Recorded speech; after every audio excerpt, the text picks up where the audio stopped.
The human devil, one of the people I spoke to extensively when crafting this book. Indeed, a major inspiration for this book was Carine Hustbaugh. In 1984, a refugee boy followed his older brother to a football game in the city which, in many ways, is now the capital of the globalist system, Brussels. The child was 6 years old, and he did not have the permission of his mother, but he was drawn to his 9-year-old big brother and stole off him behind him in stealth. That was the last time anyone heard from the child. Carine was a young mother herself at the time. She became transfixed by the story, following the news daily and feeling more helpless as the missing child's frantic and tearful parents pleaded for police assistance to find their missing son. He had vanished without a trace, and ultimately he would be lost, presumed dead, most likely murdered. It was a gut punch for Carine. She had a daughter the same age as the missing boy. It was easy for her to understand what the loss did to the parents, the impact it had on the parents. She reached out to a friend on the Belgian police force. They were waiting for eyewitnesses or testimonies. For years afterwards, posters for missing children appeared on the streets and telegraph poles of Belgium. It was as though that first 6-year-old boy in the 80s was an initiation for Carine, an initiation into a dark and terrifying world, a world which, God help her, seemed to be growing year after year, metastasizing like a cancer. Had it always been there, she wondered? Was the first child her attunement to a problem which had always existed? No, she reasoned, it was in fact getting worse, and she was right. What was once an unspeakable act of horror has grown into a new normal in the Western world, and especially Belgium, the capital of the world's globalist organizations. Nearly 40 years, Carine sits in a plain home office in Brussels where we meet for online meetings. She has been a wealth of support on this book project. Her eyes are kind, her voice confident, but she appears tired, fatigued, drawn out as she approaches her 7th decade on the planet, nearly 4 of them immersed in the world of child killers. Carine is a world-renowned sex crime and pedophile profiler. She is the European version of Clarice Starling from Silence of the Lambs, but her expertise lies in the field of child sexual abuse, child serial killers, and child trafficking. She has been studying and working in this profession since the first missing 6-year-old changed her life. The Gracewell Institute in Birmingham, UK, University of Liverpool, UK, FBI internship at Quantico, USA, Washington University and College of Law, USA, Centre International de Sciences Criminelles, Université René Descartes, Paris, France. She has worked with numerous agencies, the Justice Department in Brussels, Human Trafficking, and Child Sex Abuse Commissioner at the International Tribunal for Natural Justice, and she is a senior faculty advisor at the NEU School of Natural Law. She speaks 5 languages, has written numerous books, and been interviewed countless times. She has helped rescue and rehabilitate hundreds of children and adults, and advocates for the rehabilitation of pedophiles. She recalls her initial placement at the Gracewell Institute, where she was training with a group of 15 child sex offenders. Of those 15, 4 were women. Women are more cruel than men, she concluded, an insight which runs contrary to the postmodern and perpetual victim status of women, which has now morphed into 3rd and 4th wave feminism. She also learned early on that gender is not a huge issue for child sex predation. There might be a preference, but they'll take either gender in a pinch. It's more about the destruction of innocence. Sexual predation is rarely about the act of sex at all. Molestation is about control, but why children? More often than not, the predators have themselves been abused as children, but there are sometimes exceptions. In Carine's book Child Hunters, she explains that sexual predators often grow up in families where they lacked parental love, emotional support, and encouragement. There are 5 forms of abuse which have a high potential of producing an adult who will develop a psychopathy of child sexual abuse. 1. Emotional abuse, such as calling the child ugly or stupid, or that no one will ever love you. 2. Psychological abuse such as locking the child away in dark places, closets, attics, basements, starving them of drink or food. A child has no sense of time like an adult does and fears that the imposed conditions will last forever. 3. Physical abuse such as slapping, beating, burning with cigarettes or irons, and sometimes cutting them with knives. 4. Substance abuse such as forcing the child to consume alcohol, drugs, or medications. Often, one or both parents will have an addiction. Parental relationships tend to be highly volatile and unstable. Children fear that one of the parents will be assaulted, or siblings may be assaulted, or they may be touched if the parent is intoxicated. If there are multiple children in the household, then they must take responsibility for parenting their brothers and sisters at an age at which it's significantly beyond the child's ability. 5. Sexual abuse is the most horrific and will generally mean that other forms of abuse are already present, such as the emotional and physical abuse involved in the act of rape and the psychological impact of the act taking place in hidden locations, with threats of humiliation or death to loved ones if any secrets are revealed. When a child suffers 3 out of 5 of these abuses, then it is highly likely that post-traumatic stress disorders will develop. There are 2 categories of sexual predators, the impulsive and the methodical. Christian Vanja Loven falls into the latter. In 1991, on a hot autumn day in the south of France, Muriel and Ingrid, 2 10-year-old little girls from the town of Elne, were out walking to buy candy. Vanja Loven, a Dutchman with a recurrent pedophilic disorder, kidnapped the young cousins and took them to an apartment. There he commenced the torture and repeated rape of the 10-year-old girls. Numerous other sexual atrocities would be committed before he strangled them both to death. He then disposed of the small bodies by throwing them into a 70-meter ravine. Vanja Loven would be captured by local police 10 days later after confessing the crime to a priest and allegedly attempting suicide. An impulsive killer tends to commit sexual atrocities with the intention of shocking society and fully intends for the bodies to be found. They are typically not educated, have poor social skills, and live with their mother or alone. In contrast, the methodical types are intelligent, well-educated, and have good jobs and a family. They are nice neighbors who attend barbecues. Vanja Loven was wealthy, married, and had 2 children. On the morning of the crime, Vanja Loven had been chased out of his home village and was talking with his wife as he drove south toward the town of Elne. Corinne recalls bizarre facts about the freakish marital relationship between the killer and his wife, such as his wife masturbating him in the bathroom whilst he looked at pornographic images of children being molested, which he had purchased under the counter at sex shops in the Netherlands. He had convinced his wife that it was normal. In a cold stone prison in the east of France, Corinne came face to face with the monster of Elne, as he was suitably dubbed. She was convinced that Vanja Loven had raped and killed many other children, and that it was likely that several were killed whilst he was working in the United States over a period of 18 months. The first interview with Vanja Loven went very well, and they both talked for hours. Corinne describes him as a very nice and charming man. The next interview was starkly different. Corinne's initial reaction upon Vanja Loven being brought into the cell was shock. Surely the guards had delivered the wrong prisoner. His eyes had become entirely black. His mannerisms were highly aggressive. He was a completely different man to the day before. There was no way for Corinne to engage with the individual, because as she looked into its eyes, she found no connection. She forced herself to show no emotion despite the onslaught of verbal attack, and intuitively felt that she was also being subjected to some form of spiritual attack. As the attack intensified, Vanja Loven grabbed Corinne's hand and began to squeeze it.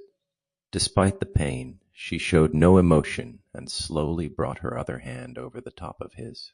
The warmth and care of that touch caused Vangeloven to shake and tremble, and over several moments she saw him return to himself. There was no other way for Corinne to describe the experience, other than that of an encounter with an evil presence within a possessed man. During his rage, Vangeloven appeared to shift shape. His facial features would alter so much that he was nearly unrecognizable, and that there was an intense coldness about him. The intensity of this encounter left such an impression on Corinne that she developed a hypothesis suggesting the presence of a dark spiritual dimension influencing these criminals. In future cases, such a hypothesis seemed more feasible than what traditional psychology could adequately explain. Corinne maintained contact with Vangeloven throughout his incarceration, and upon investigating his family background, she discovered a childhood that was beyond horrific.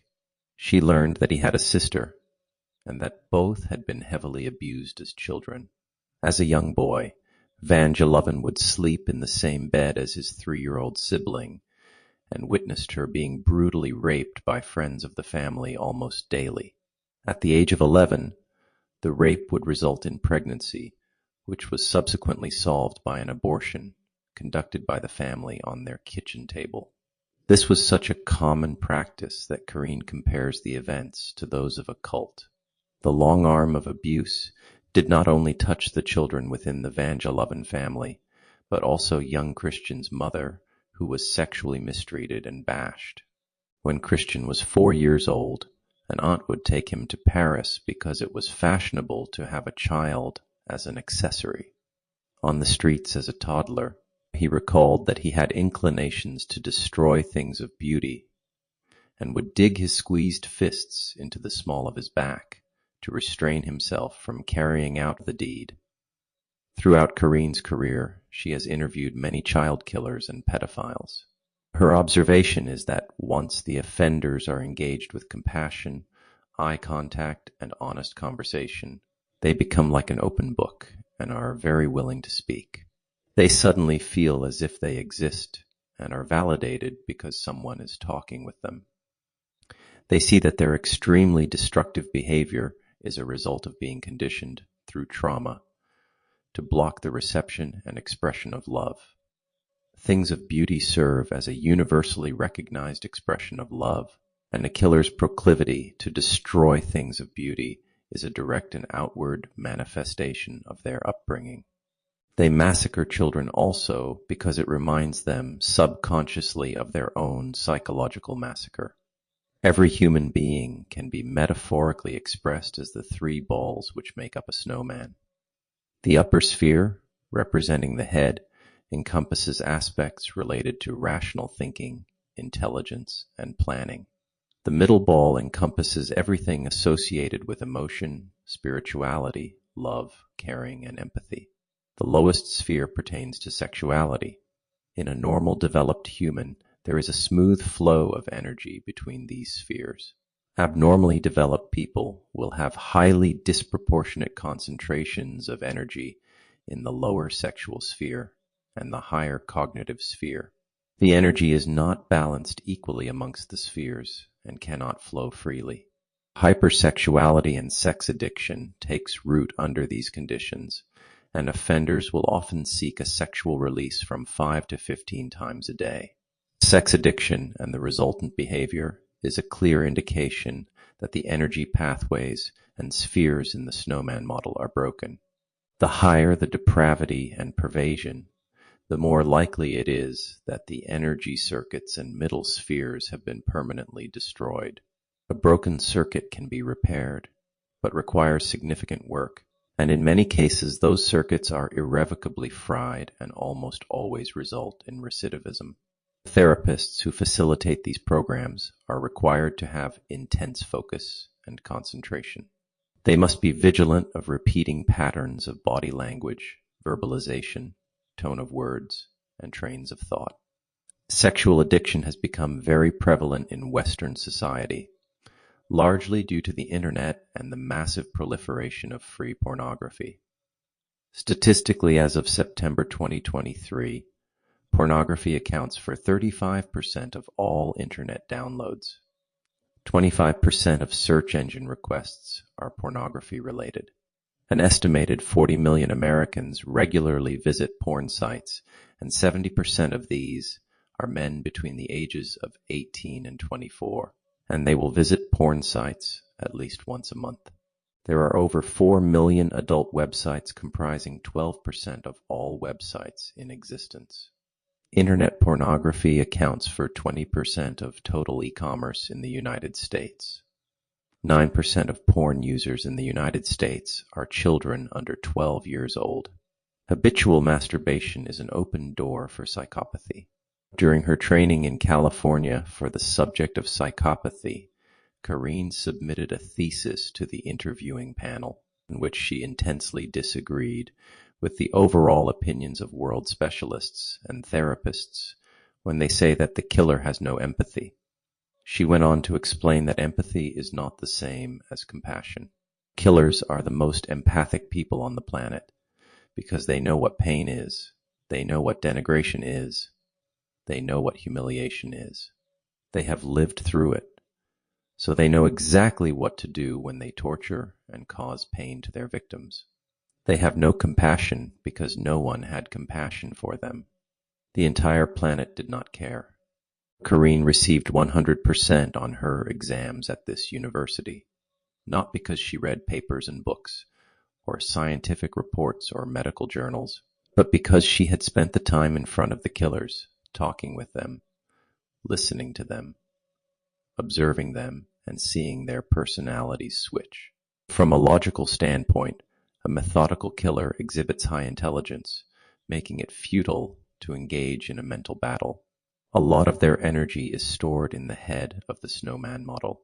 However, the realm of emotion resides in the middle sphere, and trapped within this prison is the inner child confined since youth. Here is where true engagement occurs, because Careen talks to the child in a maternal tone. Don't eat chocolate. We're going to eat in 15 minutes. No, mum, I won't. Okay, then 15 minutes later you come back and the child has chocolate all around its mouth. Have you been eating chocolate? No, mum, no, really. Are you sure? Well, one little chocolate egg. Oh, cool. I ate them all. And it is in this manner that the child reveals all. The Affaire des Ballet Roses was a sexual abuse scandal that was made public in France during the late 1950s. It involved 23 prominent men and women, political and social aristocracy, who belonged to the National Assembly. One of the attendees was the President of the National Assembly. In a luxurious country residence on the outskirts of Paris, known as the Pavillon du Boutard, ballet performances with young girls between the ages of 15 and 17 were held, concluding in orgies. In the following legal proceedings of 1960, 23 individuals were found guilty and subsequently convicted of offenses against morality.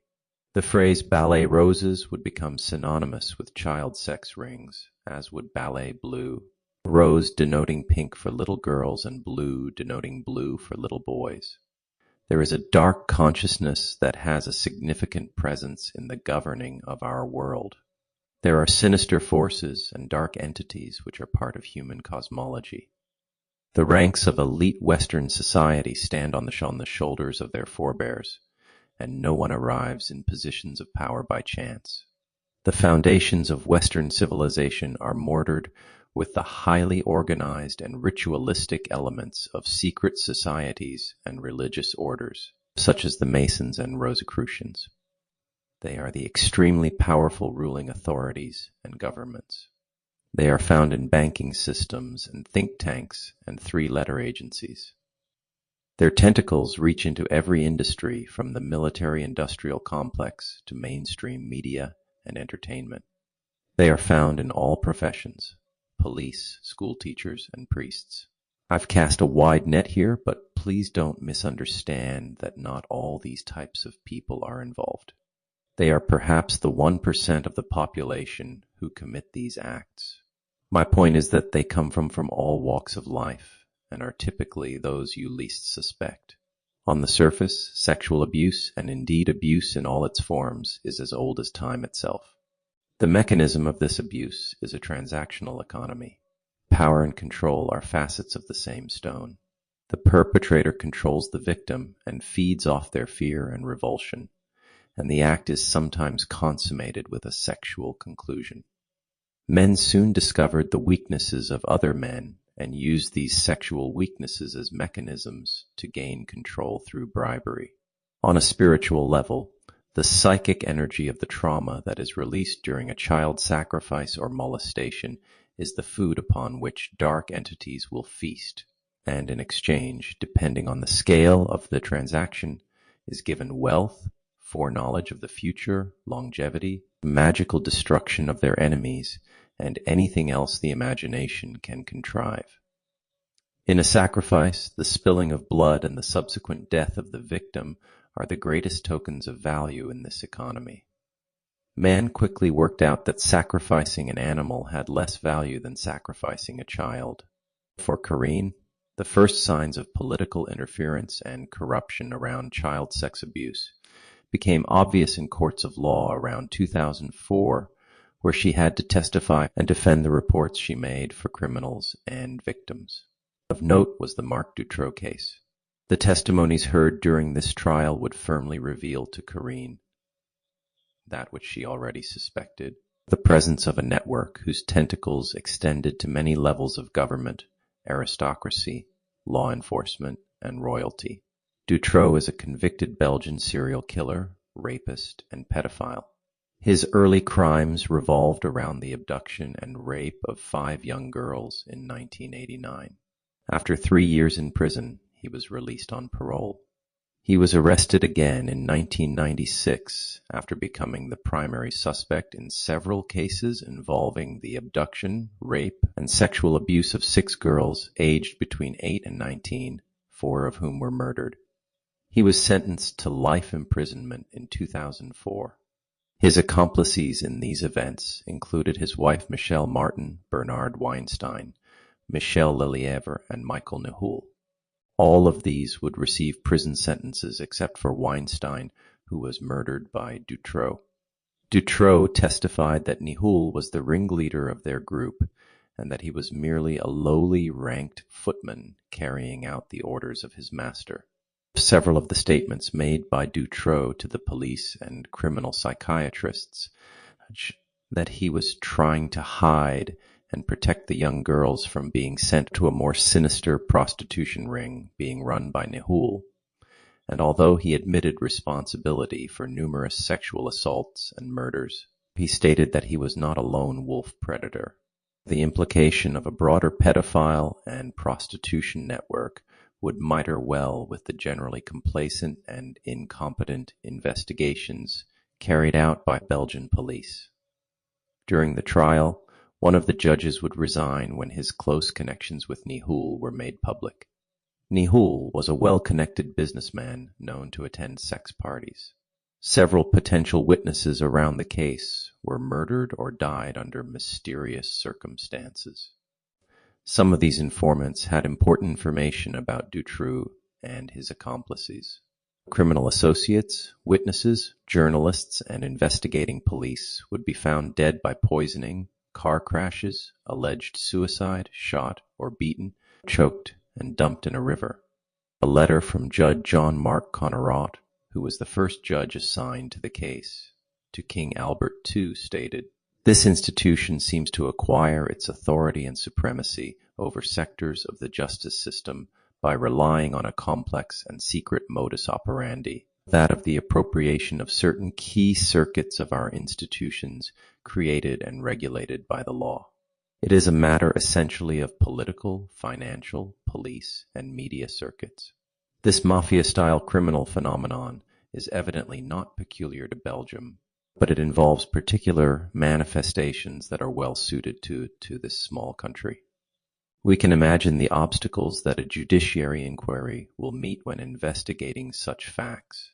Numerous taboos, problems of mentality, and a lack of cultural reference on the issue in order to be able to become aware of, or deal with such criminal phenomena, taking advantage in Belgium of official reticence in terms of their acknowledgement, which favors or supports their occultation. The function of a criminal system of this sort is obviously to serve its fundamental purpose, the pursuance of particularly profitable illicit activities, such as money laundering, and to protect the legitimacy of its activities and the impunity of its agents. This indispensable function corresponds to the motive of criminal protection that assures the permanency of the incriminated system by means of the infiltration of the certain circuits of our institutions, especially the police force, a veritable knot which my whole investigation has come up against. The belief in a pedophile network which included high-level members of the Belgian establishment fueled the public, and when Judge Jean-Marc Connerotte was removed from the case, over 300,000 Belgians participated in what became known as the White March through the streets of Brussels. The public demanded a full investigation and a complete reform of the police system. In Dutrox's dungeon of death where the girls were held, over 6,000 hairs and pieces of DNA evidence were found that have not all been identified and accounted for. At least 7 law enforcement officers were arrested on suspicion of having ties with Dutrox. Dutrox's own lawyer stated that there were many devils in this case. The first judge, Jean-Marc Connerotte, appealed for witnesses to come forward during the early stages of the trial. These people became known as the ex-witnesses because they feared for their lives and wanted to remain anonymous.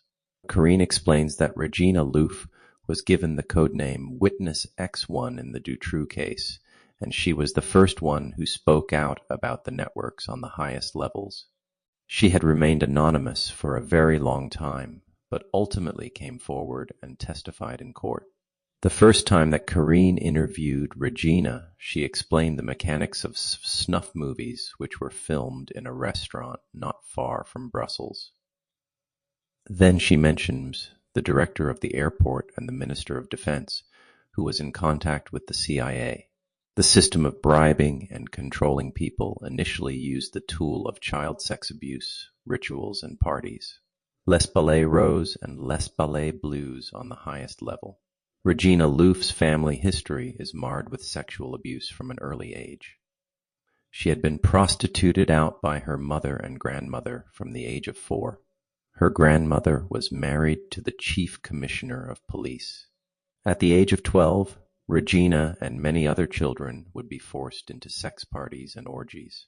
Attendees at these events included Dutrox as well as businessmen, politicians, police, and justice personnel.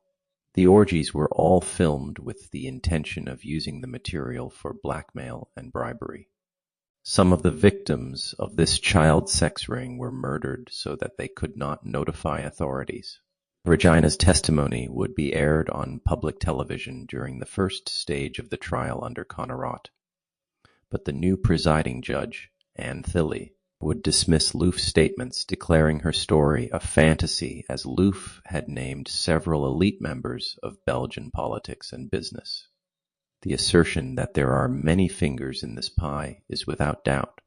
Dutrox owned 10 houses. How did he amass such wealth as an unemployed electrician or a low-ranked network footman? Why is there such a long list of deaths associated with the investigators and witnesses in this case? Because people in executive positions desperately wanted to keep it quiet. When you harm children, you disrespect the future of your own species and your own society. This is an attack on the human species. Pedophilia is a crime that even the most hardened of prison inmates and seasoned criminals find abhorrent because they understand that sexual or physical abuse against children goes against the natural cosmic order of life. This is why pedophiles are killed in prison. Most organizations formed to combat child sex trafficking are funding and facilitating it. These networks exist throughout all of the westernized world. I'm not picking on Europeans. Child trafficking serves many purposes within the networks. They are used as tools for blackmail. They are a source of money via child prostitution. They are used in child sacrifice rituals. They are consumed as a form of cannibalism. Their organs are harvested, they can be used to control their parents. Their young minds are easily susceptible to programming via mind control. They are a source of stem cells, and as we've seen in previous examples, they are a means to satisfy the sexual appetites of pedophiles. How has it become possible for our society to commodify children like this? And why is it becoming more prevalent as humanity advances into this technical era? Climbing the ladder of success and gaining access to the upper echelons of an international organization takes great sacrifice. Brussels is a financial center of Europe and a national and international hub for rail, road, and air traffic. It is the de facto capital of the European Union, the political and administrative center of the North Atlantic Treaty Organization. Brussels hosts offices for the International Monetary Fund and scores of world banks. Ronald Bernard became a major player in the world of finance and turned into a whistleblower, exposing what the elite do and who they really are. Ronald could see the flow of funds and large-scale transactions, and to see the bigger picture of where dollars were being funneled, and for what purpose. There are people within the banking system who really know the truth of what is going on. With governments and multinationals, you interface with secret services and terrorist organizations, all groups involved with big money. You think that secret services are there to help the people, but they end up being the criminal organizations who finance and contrive wars between nations. Secret services also have flows of money, and they trade in drugs, weapons, and people. It happens worldwide. Finance is the backbone of this world. Ronald's conscience was overwhelmed within the circles of the financial system. He signed confidentiality agreements never to disclose the companies, governments, or people involved.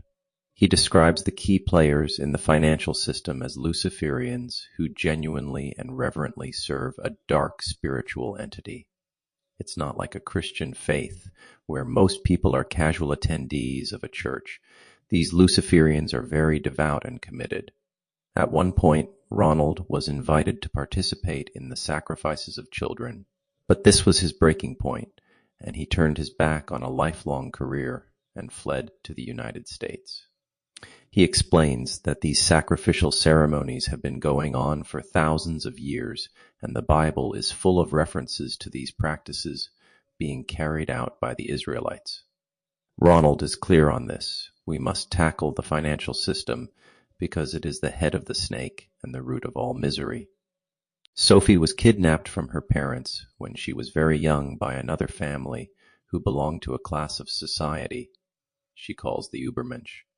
The Nazis called themselves Übermenschen. Sophie described these people as those who are gifted spiritually in the dark practices of Satanism and black magic. They carry out the sacrifice of children and adults in ritual settings.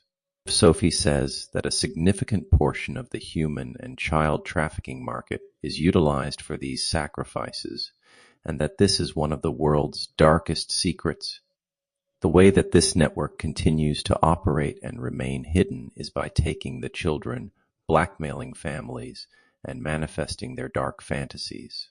The children are indoctrinated and so traumatized that they are mentally and physically scarred for life and live in fear, or become themselves possessed by demonic entities.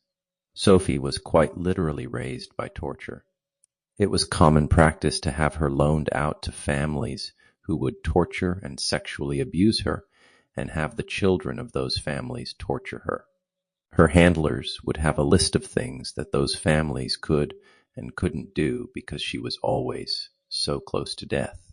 But Sophie was never allowed to die because she was such a valuable token of blackmail against royal families, organizations, and important people. This type of activity is typically referred to as a CIA brownstone operation, whereby the agency embroils politicians, business executives, celebrities, or anyone they wish to leverage cooperation or information from. It's one of the oldest tricks in the book.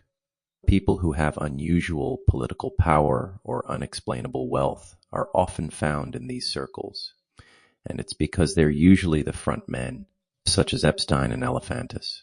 From a young age of 5 or 6 years old, she was sometimes taken to places, such as mock theaters, where there were other children, typically non-Belgian refugees, and then forced to make the unbearable choice between which child should live and which must die. She vividly recollects that there were dark-skinned children, and that the proceedings were always filmed and made into snuff movies. The most overwhelming feeling was that of fear, because Sophie always wondered when it would be her turn to be chosen to die.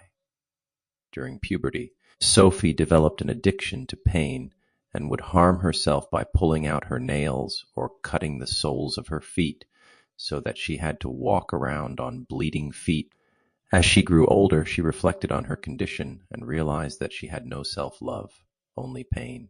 So barren was her emotional landscape that she resorted to drastic measures to feel anything, and the easiest route was to cause herself pain. The Château des Armois is a castle located in the Ardennes forest in the southeast of Belgium. The Mothers of Darkness, as it became known, is shrouded in mystery, and until the last 2 decades has remained largely secret to the general public. Its location was even hidden on satellite imagery. The English title came from researchers who posited that high-level Illuminati witches and satanic priestesses would be trained at the castle using MK Ultra techniques. Candidates, which included daughters and granddaughters, would be subjected to unimaginable abuse as children. Repeated trauma is a primary causal factor for dissociative identity disorder, which makes it easier to program the children. Château des Armois, or sometimes known as Castle of Kings, is owned by Alice Solvay, whose uncle was Ernest Solvay, founder of the Belgian multinational chemical and pharmaceutical company. They invented Prozac and drinkable fluoride. There are numerous online reports and YouTube videos in circulation which allege that the Mothers of Darkness castle was used as a Central European location for Satanists, Illuminati, and their invited guests. Within the stone walls, guests would participate in pedophilic evenings, child sacrifice, and initiation ceremonies. On the gated grounds of the estate, hunting parties would assemble, but not to hunt for deer or boar or fox, but children. Adults, and often children themselves, would hunt down and kill other children for sport in a grotesquely similar fashion to the movie Hunger Games. You might be surprised that organizations as fraternal as the secret societies would have a women's auxiliary, such as the Mothers of Darkness witches. But let me remind you that women participated in these dark and debaucherous practices just as much as the men did. The twin snakes of the caduceus symbol represent binaries, male and female, wrapped around a wand. This symbology is found on the stomach of the Baphomet statue at the Satanic Temple in Detroit and many other illustrations. It represents magic, spiritual enlightenment, wisdom, immortality, and healing.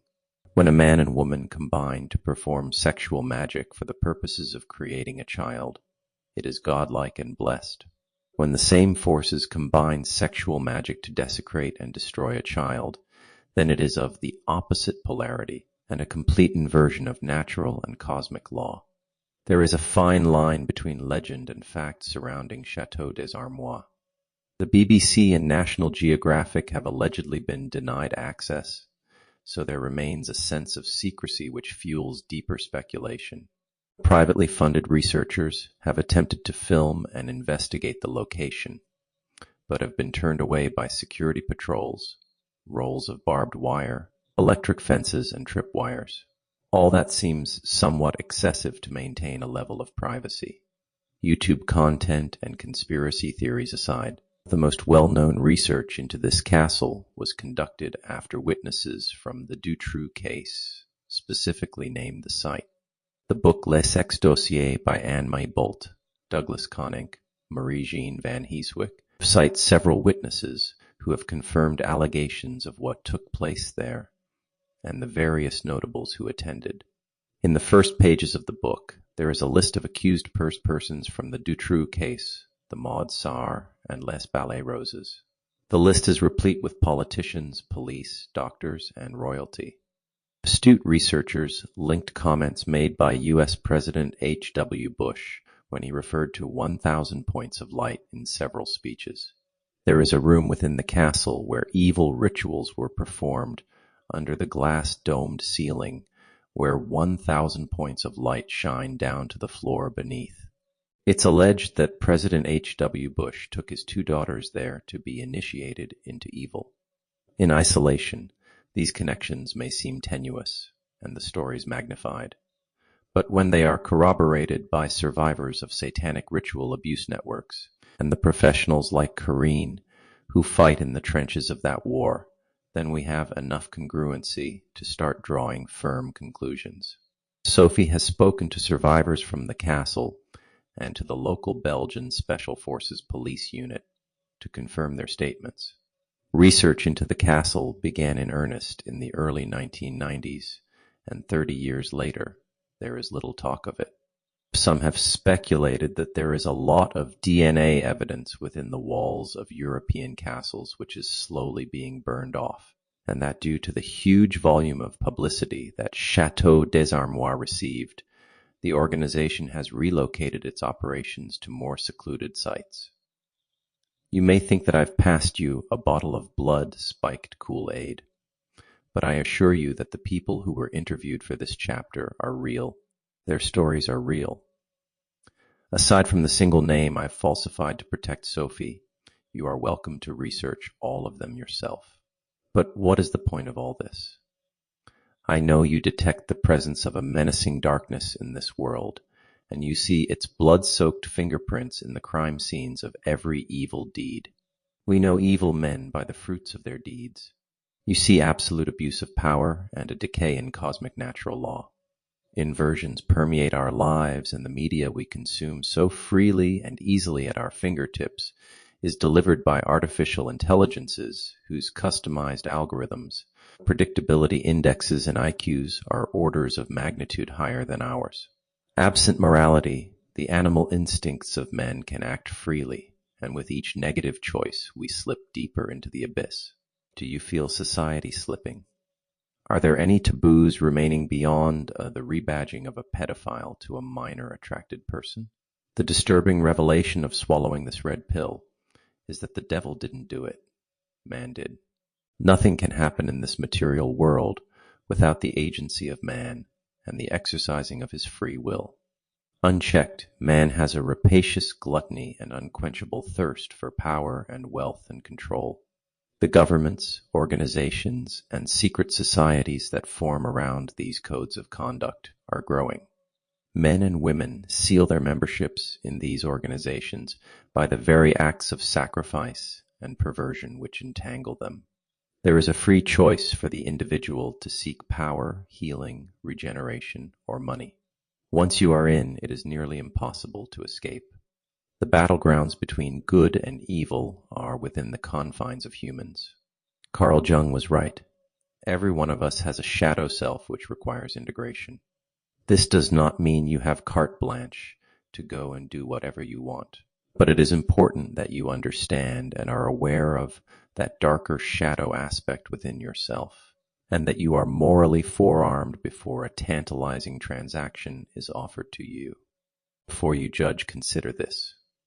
If the devil sat beside you as he did with Christ in the desert and offered you that which you most desired, could you resist? If ultimate power and darkness was your friend and you needed a problem solved, could you resist? As Kareen says, there are so many people asleep at the wheel, and their minds are in a state of delusion and desperation. They are lulled by mass media and the anti-anxiety and antidepressant medication they consume. Spiritual warfare is a war of inches. It's a game to capture your soul. The more you choose the darker option and give in to immoral temptation, the darker you become until you have completely lost your soul and you've become like one of the monsters standing in the circle around the altar. You may not be committing these explicit acts yourself, but your inaction in the face of evil might as well be conspiracy. Now that you know these things, you cannot be apathetic towards it. Inaction is bystander behavior.